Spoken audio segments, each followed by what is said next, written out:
We are miles from the goals of the Paris Agreement and minutes to midnight for the 1.5-degree limit. But it is not too late. We can, you can prevent planetary crash and burn. We have the technologies to avoid the worst of climate chaos if we act now. It worries me greatly that we remain so dreadfully far off track, as the global stocktake report demonstrates so graphically, and carry on as though there are no limits.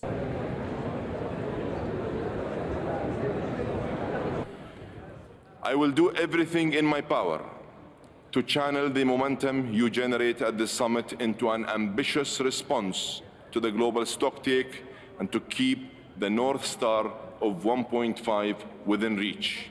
Your Majesty, you have the floor. My friends, this year's conference of the parties must recognize, even more than ever, that we cannot talk about climate change in isolation from the humanitarian tragedies unfolding around us. As we speak, the Palestinian people are facing an immediate threat to their lives and well-being. In Gaza, over 1.7 million Palestinians have been displaced from their homes. Tens of thousands have been injured or killed in a region already on the front lines of climate change.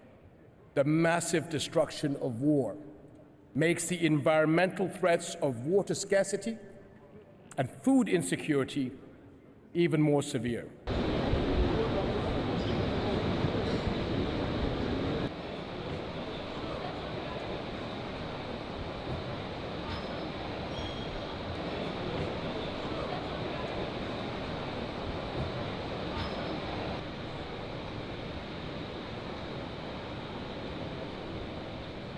This is actually an action that we did in my hometown a few weeks ago because just like I guess everyone, we felt very overwhelmed and powerless, and so we wanted to honor the memories of the kids whose life have been lost on October 7th and after October 7th, let alone because one child dies in Gaza every 10 minutes, so we wanted to honor the lives of children. South Africa is appalled at the cruel tragedy that is underway in Gaza. The war against the innocent people of Palestine is a war crime that must be ended now. European Commissions. Your Excellency, the European Union has peaked already. We have reduced emissions, and we are on track to overshoot our target for 2030.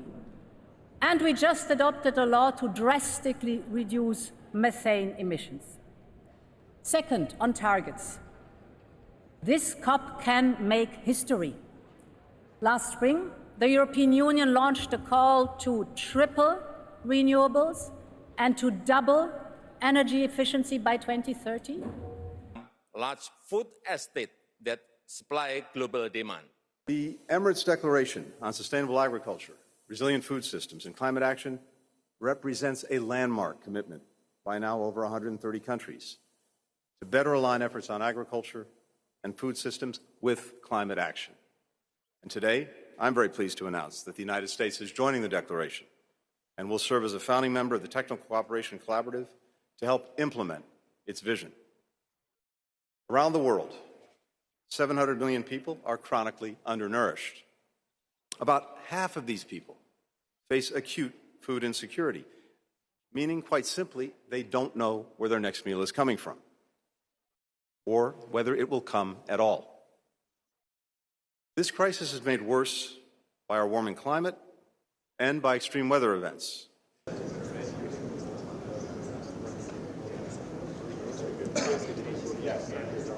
And today, the UAE, His Highness President Sheikh Mohammed bin Zayed Al Nahyan announced the launch of Altera, a catalytic climate vehicle with an emphasis on the global south. With Altera, we want to multiply private capital, stimulate innovation, and reduce barriers to climate investment that will transform emerging markets and developing economies. Have you learned anything from this experience that you want to apply to the loss and damage fund negotiations? I believe we really can prevent a climate disaster and achieve zero emissions.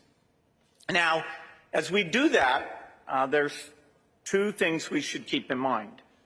First, we need, for the sake of justice, to help people adjust to the planet that is already warmer. Our priority in this adaptation work should be those who are most effective. And the majority of those people are farmers in both sub-Saharan Africa and South Asia. And we can already see the crop loss that they're suffering and what that means to them. As we conclude the first global stocktake, we must be brutally honest. Although we've made great progress together, the world is just not moving fast enough. The debate is too divided.